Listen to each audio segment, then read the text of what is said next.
अस्सलाम वालेकुम नाज़रीन, मैं हूं कीमजा शाहिद। वेलकम करता हूं आपको अपने चैनल पर। उम्मीद करता हूं आप लोग खैरियत से होंगे। एक बार फिर एक नई वीडियो के साथ और एक बड़े अच्छे और ज़बरदस्त किस्म के नुस्खे के साथ आपकी खिदमत में हाजिर हूं। आज हम बात करने वाले हैं मौक़ों के हवाले से। बहुत सारी दुनिया परेशान होती है कि जो मौके निकल आते हैं, अक्सर लोगों में ये देखने में आ जाता है। कुछ को ये विरासती भी होता है कि मतलब मौके बनते हैं, अगर बाप को निकले हुए हैं तो बेटे को भी निकल आते हैं। तो ये एक तो मतलब बड़ा अजीब सी फीलिंग हो जाती है। और अक्सर तो ऐसी जगहों पर निकल आते हैं कि बड़ी मुश्किलात का सामना हो जाता है। अक्सर गर्दन पे निकल आते हैं, हाथों पे निकल आते हैं, तो ये बुरे भी बहुत लगते हैं और इनका इलाज जो है वो भी बहुत आसान है। लेकिन हमें अवेयरनेस नहीं है कि हम लोग बड़े परेशान होते हैं, फिर डॉक्टर्स के पास जाते हैं, कटवाते हैं इनको, तो इसकी जो जड़ होती है वो फिर रह जाती है, फिर बन जाता है। बहरहाल पहले वो बड़ी मशहूर बात थी कि घोड़े का बाल ले लें, उसको लगा लें तो उससे झड़ जाते हैं। बहरहाल जो भी चीज़ें थी वो पुरानी हो गई हैं। तो आज आपके लिए बड़ा सिंपल सा आसान सा नुस्खा लेकर हाजिर हुआ हूँ। ज़्यादा लंबी चौड़ी तमहीद नहीं करेंगे, सीधा अपने नुस्खा की तरफ चलेंगे। लेकिन उससे पहले अगर अभी तक आप लोगों ने हमारे चैनल को सब्सक्राइब नहीं किया तो सब्सक्राइब कीजिए, बेल आइकन को ज़रूर प्रेस कीजिए और हमारा दूसरा चैनल लाहौरी दवाखाना, उसको ज़रूर सब्सक्राइब करें। लिंक आपको डिस्क्रिप्शन में मिल जाएगा, वहाँ पर भी बहुत अच्छी अच्छी वीडियोज़ अपलोड हो रही हैं। तो चलिए चलते हैं आज के अपने नुस्खा की तरफ। तो दोस्तों आ चुके हम अपने आज के नुस्खा की तरफ। तो हमें सिर्फ दो चीज़ों की ज़रूरत होगी। नंबर एक पे हमें जो चीज़ चाहिए होगी, अब मैं आपको यहाँ पे नुस्खा बताने लगा हूँ तो परेशान नहीं होना आपने, मतलब आसानी के साथ आपको मिलने वाली चीज़ें हैं। नंबर एक पे हम लेंगे बाल सफ़ा पाउडर, जो कि आपको करियाने की दुकान से मिल जाएगा, आराम से किसी भी जनरल स्टोर से मिल जाएगा। बाल सफ़ा पाउडर का पैकेट ले लीजिए एक। और नंबर दो पे हमें जो चीज़ चाहिए होगी वो है वैज़लीन। अब इनके वज़न क्या रखने हैं हमने, आपकी आसानी के लिए स्क्रीन पर भी लिख दूँगा, नोट भी कर लीजिए। बाल सफ़ा पाउडर हम लेंगे 10 ग्राम, वैज़लीन जो है वो हम लेंगे 50 ग्राम।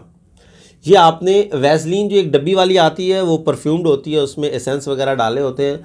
तो आप पंसारी की दुकान से अगर जाके वैज़लीन ले लें तो वो ज़्यादा बेहतर है। एक तो आपको नरम वैज़लीन मिलेगी, दूसरा उसमें किसी किस्म का कोई एसेंस या खुशबू वगैरह नहीं होती, वो ज़्यादा बेहतर है।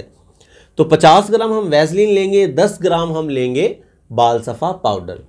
अब आपने क्या करना है कि 50 ग्राम वैज़लीन में 10 ग्राम बाल सफ़ा पाउडर को डाल देना है और उसे अच्छे तरीके से मिक्स करना है। कम से कम 5 से 10 मिनट तक आपने उसको चम्मच की मदद से मिक्स करना है। जब आपको बिल्कुल ये लगे कि वो पाउडर अच्छी तरह से मिक्स हो गया है तो आपकी दवा जो है वो तैयार हो गई है। अब आपने इसका इस्तेमाल कैसे करना है, आप इसे बना के रख लीजिए। अक्सर आपने देखा होगा कि ये जो बार्बर होते हैं, जिनको नाई भी कहते हैं, इन्होंने अपनी दुकान पर ऐसी चीज़ें रखी होती हैं। और जब लोग शेव करवाने या मतलब के कटिंग वगैरह करवाने उनके पास जाते हैं तो वो मौक़ों के लिए एक दवाई लगाते हैं और कुछ अरसे के बाद जो है वो मौके जो है गिर जाते हैं।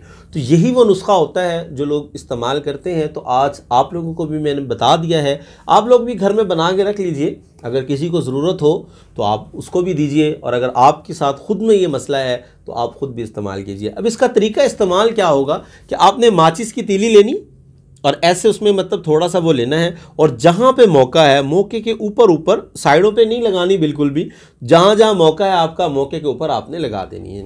और ये आपको ज़्यादा से ज़्यादा 3-4 दफ़ा लगाएंगे जब आप, तो आपके मौके जो हैं वो झड़ जाएंगे, वो जड़ से ही ख़त्म हो जाएंगे। या आपने 3 दफ़ा, 4 दफ़ा, 5 दफ़ा तक भी लगा सकते हैं, लेकिन इंशाल्लाह चौथी 5वीं दफ़ा लगाने में आपके मौके जो हैं वो बिल्कुल झड़ जाएंगे। और आपके पास जो दवा है वो आप महफूज रखें, किसी को ज़रूरत हो उसको दें, और अगर किसी ख़ानदान में किसी के साथ कोई मसला है तो आप उस पर भी इस्तेमाल कर सकते हैं। तो उम्मीद करता हूँ आज की वीडियो आपको पसंद आई होगी। अगर वीडियो पसंद आए तो लाइक ज़रूर कीजिए, शेयर कीजिए, ताकि आपके साथ साथ दूसरों का भी फ़ायदा हो जाए। तो आज के लिए इतना ही था, मिलते हैं किसी अगली वीडियो में। हकीमजा शाहिद को इजाज़त दीजिए। अल्लाह हाफ़िज़।